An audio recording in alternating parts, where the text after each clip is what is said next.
Sir elections ముందర పెన్షన్లు ఇవ్వడం అనేది నిలిచిపోవడంతో ఇరు పార్టీలు కూడా తమకు అనుగుణంగా మార్చుకోవడానికి ప్రయత్నం చేస్తున్నాయి. నిన్న జగన్మోహన్ రెడ్డి గారు కూడా ఈ పెన్షన్లు ఆగిపోవడానికి కారణం చంద్రబాబు గారు అని చెప్పేసి ఆయన మాట్లాడడం చూస్తున్నాం. సో ఈ విధంగా ఈ పెన్షన్ల ఇష్యూ అనేది ఇలా పొలిటికల్గా మారడానికి గల కారణం ఏంటి సార్? మరి ఇష్యూ ఎలక్షన్స్లో ఎవరికి ఫేవర్గా మారే ఛాన్స్ ఉందంటారు? నిన్న మదనపల్లిలో మాట్లాడుతూ జగన్ కంప్లీట్గా మార్చాడు. అంటే తన స్పీచ్ని ఫోకస్ అంటాం కదా, ఫోకస్ చేంజ్ అయింది.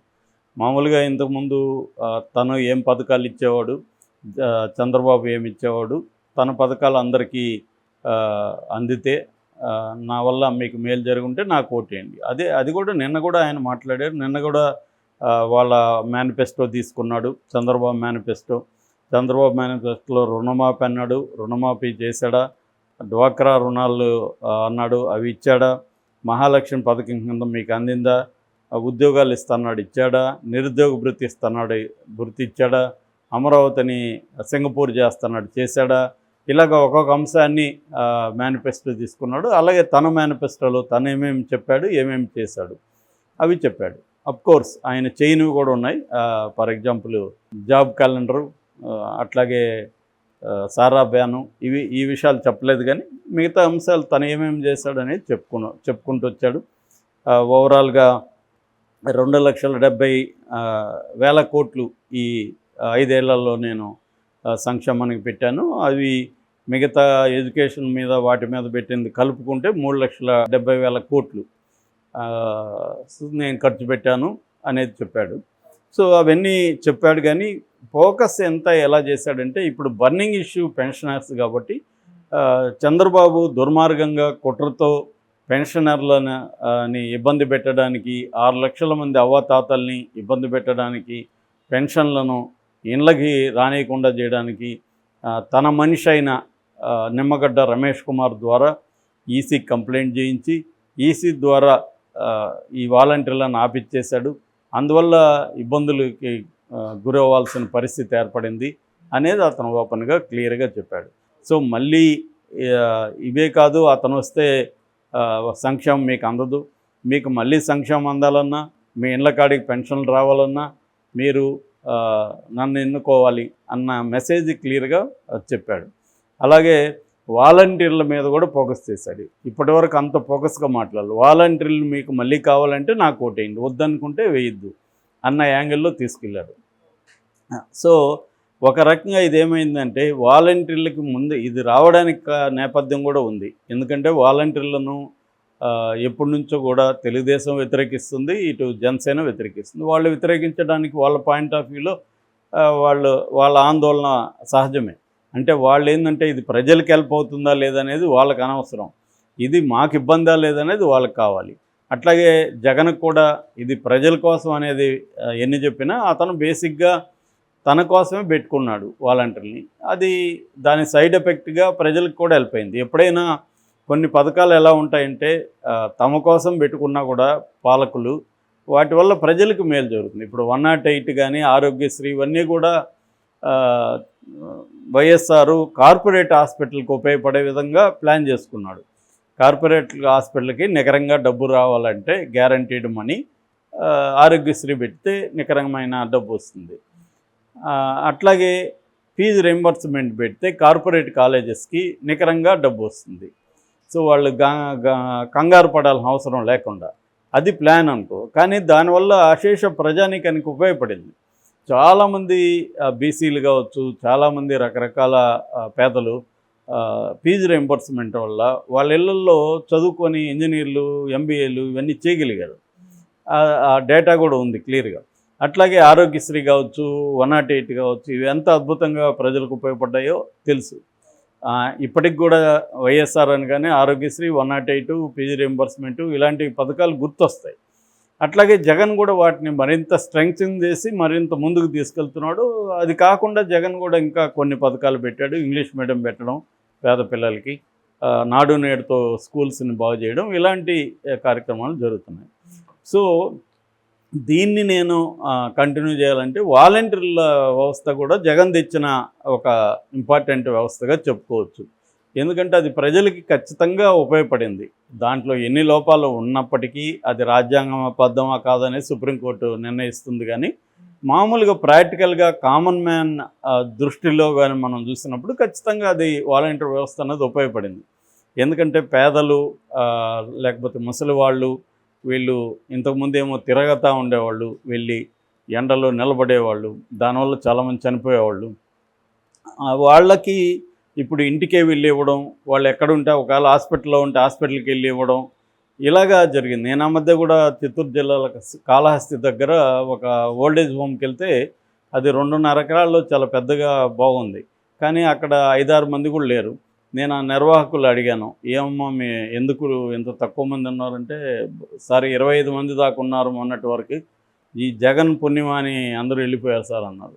అదేంటి జగన్ ఏం చేశాడు మధ్యలో అంటే, జగన్ ఇది పెంచేసరికి పెన్షన్లు వాళ్ళ ఇంట్లో వాళ్ళ పిల్లలు వచ్చి తీసుకెళ్ళిపోయారు వీళ్ళని అని. ఆ రకంగా అది ఒక సైడ్ ఎఫెక్ట్గా మంచిగా జరిగింది. అంటే పేరెంట్స్ పిల్లలతో ఉంటారు, ఊర్లలో ఉంటారు. వృద్ధాశ్రమం కంటే ఖచ్చితంగా అది బెటర్గా ఉంటుంది. వాళ్ళకి వచ్చే డబ్బుల కోసం ఉన్నా వాళ్ళని కొద్దిగా బాగా చూసుకుంటారు. సో ఇలాగా రకరకాలుగా ఉపయోగపడుతుంటాయి పథకాలు. సో ఈ విధంగా వాలంటరీ వ్యవస్థ అనేది ముఖ్యంగా కరోనా టైంలో కూడా చాలా బాగా హెల్ప్ అయింది. దాన్ని చూసి ఇప్పుడు కేరళ ఇన్స్పైర్ అయింది, తెలంగాణ ఇన్స్పైర్ అయింది. వీళ్ళు కూడా సిమిలర్ ఇది సిస్టమ్ పెట్టాలని ప్లాన్ చేస్తున్నారు. ఇంకా కొన్ని రాష్ట్రాలు కూడా స్టడీ చేస్తున్నాయి. కేంద్రం కూడా అభినందించింది. అటువంటి వ్యవస్థని వీళ్ళు టార్గెట్ చేశారు. వీళ్ళు టార్గెట్ చేయడానికి వీళ్ళ రీజన్స్ ఉన్నాయి. ఎందుకంటే అది డబుల్ ఎడ్జెడ్ వెపన్ లాంటిది వాలంటరీ వ్యవస్థ. ప్రజలకు ఎంత ఉపయోగపడుతుందో అంతకంటే జగన్కి ఎక్కువ ఉపయోగపడుతుంది. ఎందుకంటే 50 ఏళ్లతో అనుబంధం ఉంటుంది. ఆ డేటా జగన్కి అందిపోయింది. ఎవరెవరు, ఏ ఏ కులాలు, ఏ ఆర్థిక సమీకరణలు మొత్తం డేటా జగన్ దగ్గర ఉంది. ఆ డేటా పెట్టుకొని ఇప్పుడు తను ఎక్కడెక్కడ ఏ కులం క్యాండిడేట్లను పెట్టాలనే దానికి కూడా ఈ డేటా ఉపయోగపడింది జగన్కి. ఇది ఖచ్చితంగా అప్రజాస్వామికమే. డేటా అనేది అందరికి అందుబాటులో ఉన్న కానీ ఒకడే వాడుకుంటానంటే ఎలాగా? ఖచ్చితంగా జగన్ చేసిన అప్రజాస్వామికమే అది. దాన్ని ఖండించాలి. ఆ డేటా అనేది అందరికి ఇవ్వాలి, లేదా తను తీసుకోకూడదు. సో ఆ డేటా ఉపయోగపడింది. అందుకనే డేటా మీద పవన్ కళ్యాణ్ కూడా అటాక్ చేయడానికి ఇదే కారణం. అంతేగాని దానివల్ల ఏదో విమెన్ ట్రాఫికింగ్ పెరిగిందని కాదు. ఇతర రాష్ట్రాలతో పోలిస్తే మన రాష్ట్రం 7వ 8వ ప్లేస్లో ఉంది ట్రాఫికింగ్. మరి మిగతా రాష్ట్రాల్లో ఏ వాలంటీర్లు లేని రాష్ట్రాల్లో మరి ఎందుకు ట్రాఫికింగ్, హ్యూమన్ ట్రాఫికింగ్ ఉంది? కాబట్టి అది దానికేమి డేటాబేస్ లేదు. ఆయన ఏమన్నా ఉంటే మరి ఇచ్చేవాడు కదా, ఇవ్వకుండా ఆరోపిస్తున్నాడు అంటేనే అతను పొలిటికల్ ఆరోపణలు తప్ప అవేమీ రియలిస్టిక్ కాదు. ఏదేమైనా ఇప్పుడు వాలంటీర్ అనేది ఏదైతే అవాయిడ్ చేసి దేని వల్ల అయితే మనకు నష్టం అని భయపడుతున్నారో, ఇప్పుడు అదే భూతంలాగా తెలుగుదేశం కూటమిని తాకింది.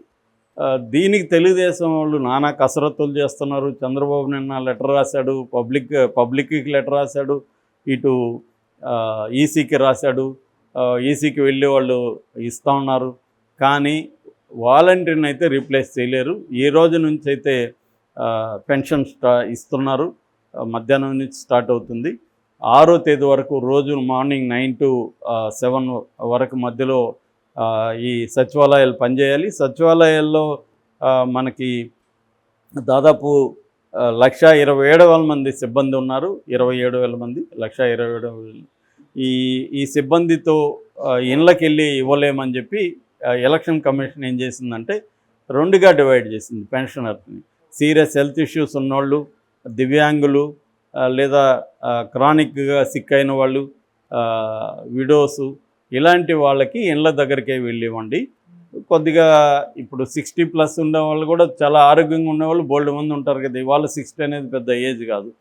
సో అలాంటి వాళ్ళంతా వచ్చి సచివాలయాల దగ్గరకు వచ్చి తీసుకోండి అనేది.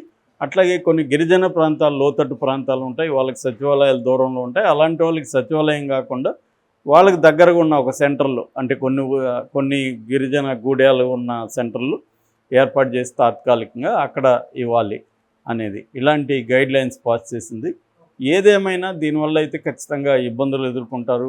ఎండల్లో వెళ్ళాలి, 2 కిలోమీటర్లు 3 కిలోమీటర్లు వెళ్ళాలి. అక్కడ ఏమైనా ఐరిస్ ప్రాబ్లము, ఆధార్ ప్రాబ్లము వస్తే ప్రాబ్లం అవుతుంది. రెండోది, ఇప్పుడు వీళ్ళ దగ్గర ఆల్రెడీ యాప్స్, డేటా అన్నీ ఉన్నాయి, లాగిన్స్ ఇవన్నీ ఇప్పుడు వాళ్ళు తీసుకున్నారు. దానివల్ల వాళ్ళకి కొంత టైం పడుతుంది అడ్జస్ట్ కావడానికి.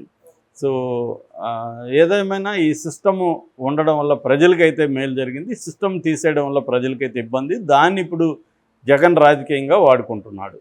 తెలుగుదేశం కూడా వాడుకోవడానికి ట్రై చేస్తుంది, కానీ ఎడ్జ్ చూస్తే జగన్ వైపుకే ఎడ్జ్ కనబడుతుంది మనకి. నిన్న కూడా మా ఫ్రెండ్ ఒక ఆయన మదనపల్లి ఏరియాలో చాలామంది వృద్ధులతో మాట్లాడాడు.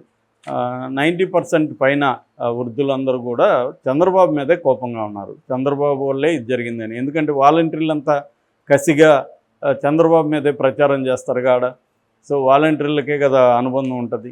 సో దీనివల్ల అదే వాలంటీర్లు నేను చెప్పాను కదా, డబుల్ ఎడ్జెడ్ వెపన్. తీసేస్తే ఒక సమస్య, తీసేయకపోతే ఒక సమస్య. తీసేస్తే వాళ్ళందరూ ఇప్పుడు ఫుల్ టైం కార్యకర్తలు మారారు. కొన్ని వేల మంది రిజైన్ చేసేస్తారు ఆల్రెడీ. అందరినీ రిజైన్ చేయమని జగన్ చెప్తున్నాడని చెప్తున్నారు. అందరూ రిజైన్ చేసేయండి, నేను మీకు ఎక్కడెక్కడ లోకల్ ఎమ్మెల్యే మీకు డబ్బులు ఇస్తాడు, నేను వచ్చిన తర్వాత మీకే మళ్ళీ జాబ్స్ ఇస్తానని చెప్తున్నారు. సో ఇప్పుడు వాళ్ళు కూడా అదే చేస్తారు. ఆల్రెడీ మన కడుపు కొట్టాడు చంద్రబాబుని కోపం వాళ్ళకు కూడా ఉంది.